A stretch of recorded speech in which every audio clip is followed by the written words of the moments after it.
Bismillahirrahmanirrahim. Assalamualaikum warahmatullahi wabarakatuh. Saya Ahsani Takwim akan menyampaikan presentasi berjudul Transformasi Pendidikan Agama Islam, Integrasi Hermeneutika Asma Perles, dan Pendekatan Sosial Kemanusiaan. PAI yang secara sejarah lahir sebagai gerakan pembebasan kaum tertindas. Nah, hari ini malah sering terjebak jadi sekedar transmisi ritual saja, terputus dari realitas sosial.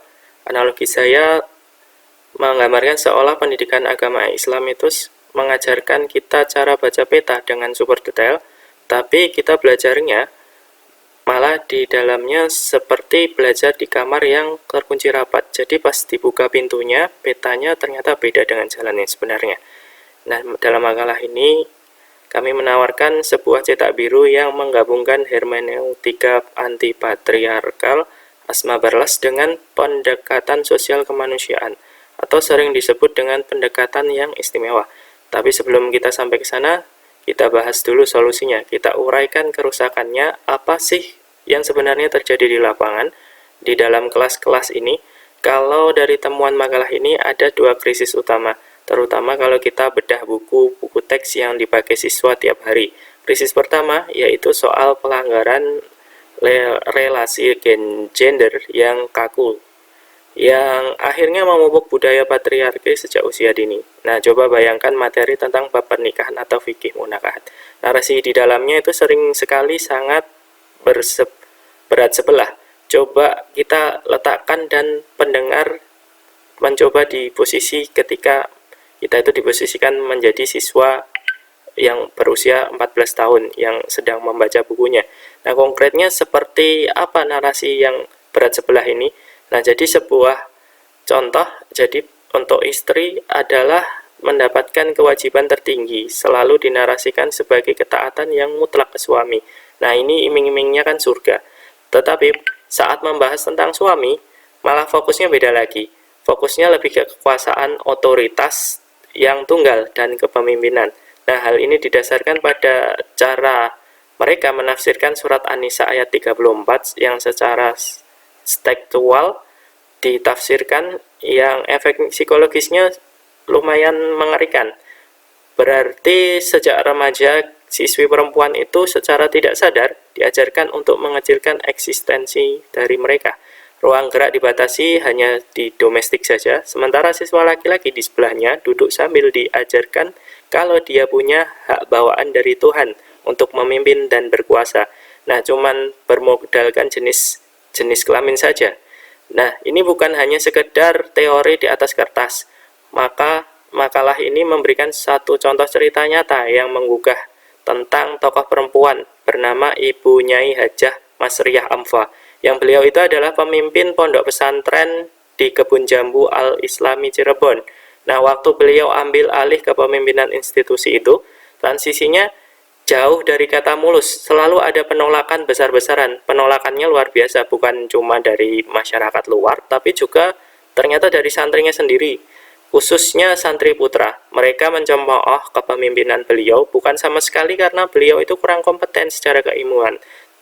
Mereka itu menolak murni karena otak mereka, para santri ini, sudah dikondisikan dengan buku teks yang sudah kita bahas sebelumnya tadi. Jadi bagi mereka perempuan itu yang memimpin adalah menyalahi kodrat. Nah, inilah wujud nyata dari toxic masculinity yang dibungkus legitimasi agama. Itu sangat meresahkan, terutama karena pembenaran penindasan ini dilekatkan pada nama Tuhan. Jadi sangat bahaya kalau dibiarkan. Nah, kalau di dalam kelas saja siswa diajarkan penindasan struktural keperempuanan itu wajar, maka saya rasa tidak heran kalau empati sosial mereka itu di luar kelas juga akan tumpul. Ini ada hubungannya dengan krisis kedua yang akan kita bahas. Nah, hubungannya erat sekali. Krisis kedua itu matinya kepedulian sosial yang diperparah oleh metode ajar mekanis. Maksudnya, coba deh kita ambil contoh pelajaran tentang zakat gitu ya. Nah, zakat itu kan pada dasarnya konsep distribusi kekayaan untuk keadilan sosial. Seharusnya kan seperti itu, tapi realitanya bagaimana yang diajarkan? Nah, alih-alih dibedah sebagai alat perlawanan kemiskinan, malah zakat ini direduksi menjadi cuma rumus matematika yang sekedar menghitung angka saja. Siswa diajarkan menghitung nisab, batas minuman harta, berapa persen buat emas, perak, pertanian. Tetapi bayangkan anak didik kita tuh hanya bisa menghitung sampai di situ saja, tidak diajarkan sama sekali dan tidak paham kenapa tetangga di sebelah sekolah itu mereka mengalami kemiskinan selama berturut-turut gitu. Nah, terputus sama sekali kan empatinya. Mereka itu tidak diajarkan buat untuk bertanya, jangan-jangan kemiskinan ini tuh adalah karena sistem ekonomi yang berlaku. Nah, tidak ada pemikiran kritis sampai ke situ. Hanya sekedar hafalan saja. Nah, lalu ada contoh lain bab toharoh atau bersuci. Fokusnya cuma hanya keabsahan ritual. Nah, bagaimana membersihkan najis sebelum sholat? Ya, emang itu memang wajib, tetapi maknanya tidak pernah ditarik jauh. Padahal membersihkan lingkungan hidup dari sampah juga termasuk bagian kebersihan kan. Jadi siswa itu jarang diajarkan untuk membersihkan sungai dari limbah atau diajarkan mengurai plastik dari plastik sekali pakai. Nah, itu bagian dari kewajiban teologis yang mereka sebagai khalifah fil ard buat merawat bumi. Jadi agama memang harusnya benar-benar diterapkan, bukan dicabut dari urat nadi kehidupan. Nah, buku teks yang membelenggu perempuan, metode ajarnya menutup mata dari kemiskinan dan kerusakan alam. Nah, disinilah makalah ini membawa solusi lewat pemikiran Asma Barlas. Dan saya harus akui pas membaca materinya, pendekatan Barlas ini sangat berani. Barlas tidak menggunakan argumen feminisme sosiologis biasa yang mengatakan, zaman ini tuh sudah berubah, aturannya sudah mengikuti perkembangan zaman.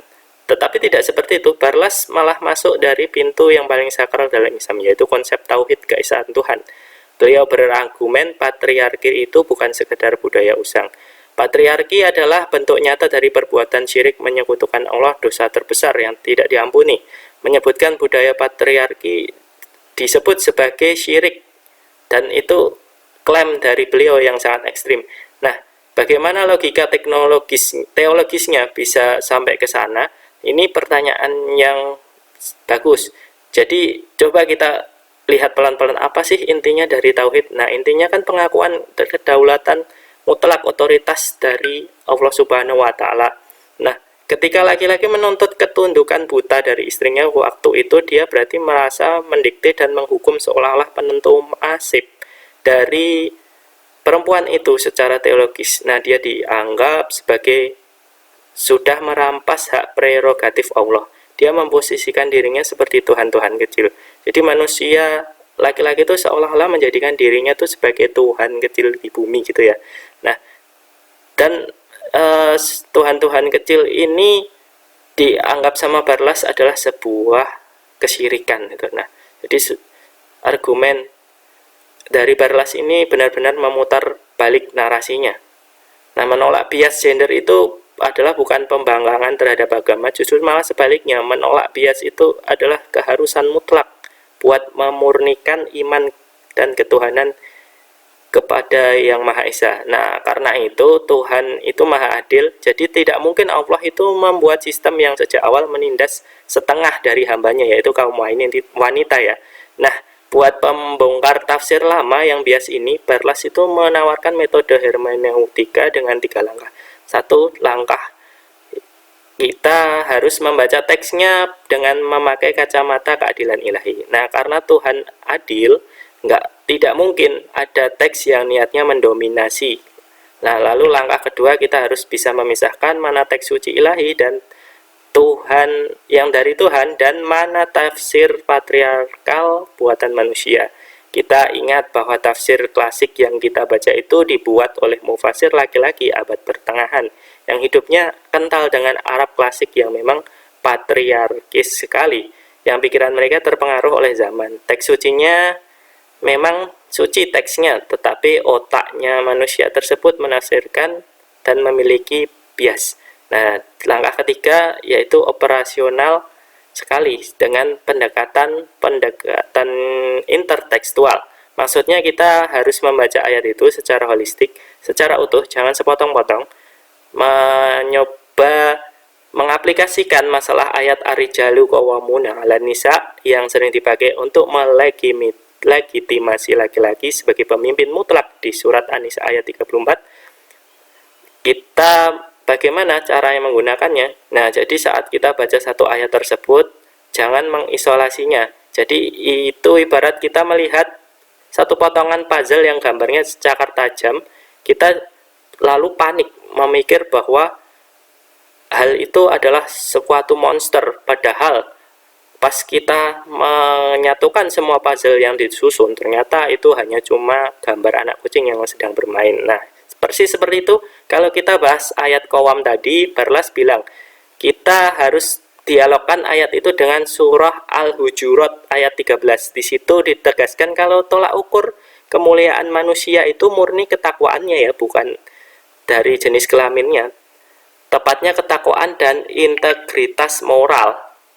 Nah, ditambah lagi kita pasang puzzle surah At-Taubah ayat 71. Di situ eksplisit sekali dikatakan laki-laki dan perempuan yang mukmin itu adalah aulia bagi satu sama lain sebagai mitra gitu.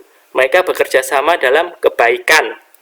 Nah, jadi kalau digabungkan konteks utuhnya, Qawam itu mustahil memberikan kediktatoran hanya kepada laki-laki gitu. Qawam itu tidak lebih ke fungsi hanya ke fungsi perlindungan dan tanggung jawab situasional. Misal saat harus memberikan nafkah, bukan untuk mandat menjadi penguasa yang mutlak. Jadi seperti yang di awal tadi, kita akan menunjukkan bahwasannya koneksi antara kesetaraan gender ini dengan kemiskinan struktural dan ekologi melalui pendekatan sosial kemanusiaan itu saling berhubungan. Nah, kita hubungkan ini dengan gambaran yang lebih besar. Jembatannya yaitu ada di pembongkaran pola pikir dominasi.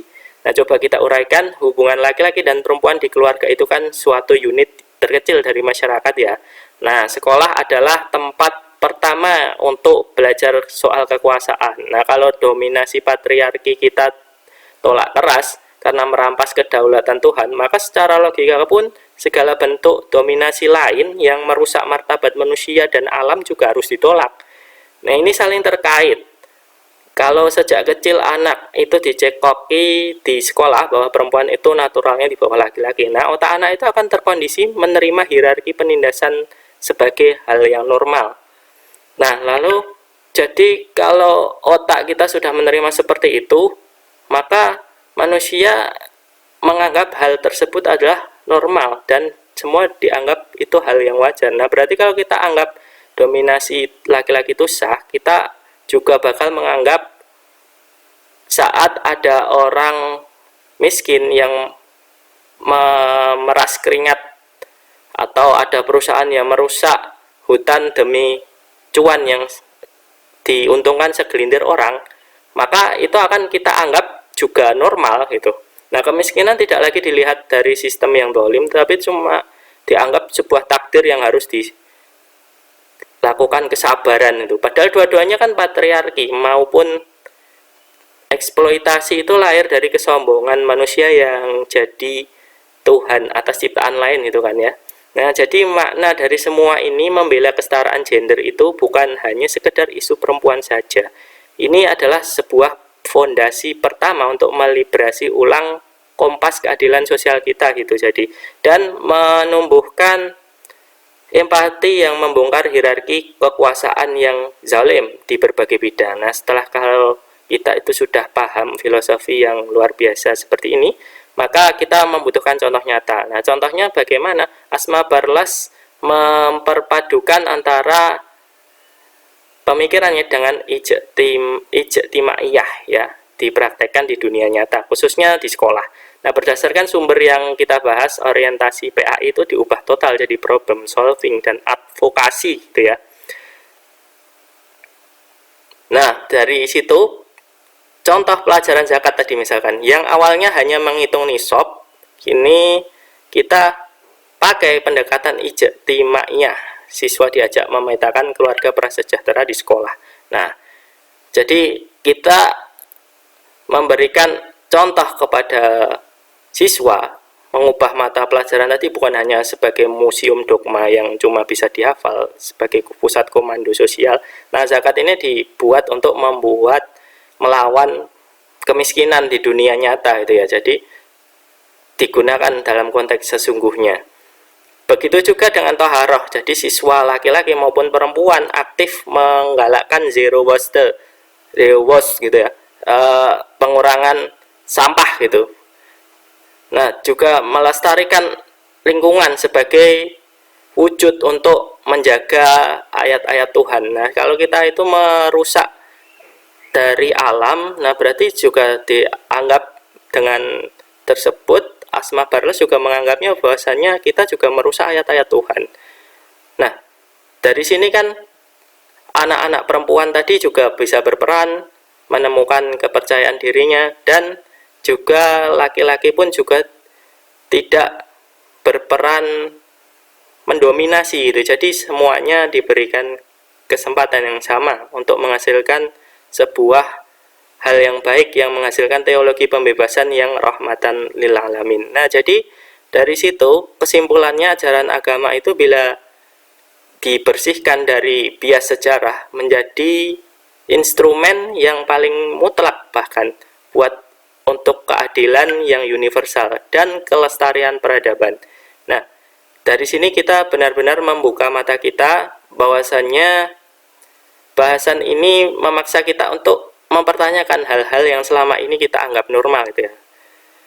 Dan ternyata membela hak satu kelompok yang tertindas itu otomatis dapat memperbaiki sistem bagi semua pihak gitu. Nah, jadi mungkin itu yang bisa saya sampaikan tentang pemikiran dari Asma Barlas yang sudah dipaparkan di dalam makalah ini. Demikian presentasi saya. Apabila ada kurangnya mohon maaf. Wabillahi taufiq wal hidayah. Wassalamualaikum warahmatullahi wabarakatuh.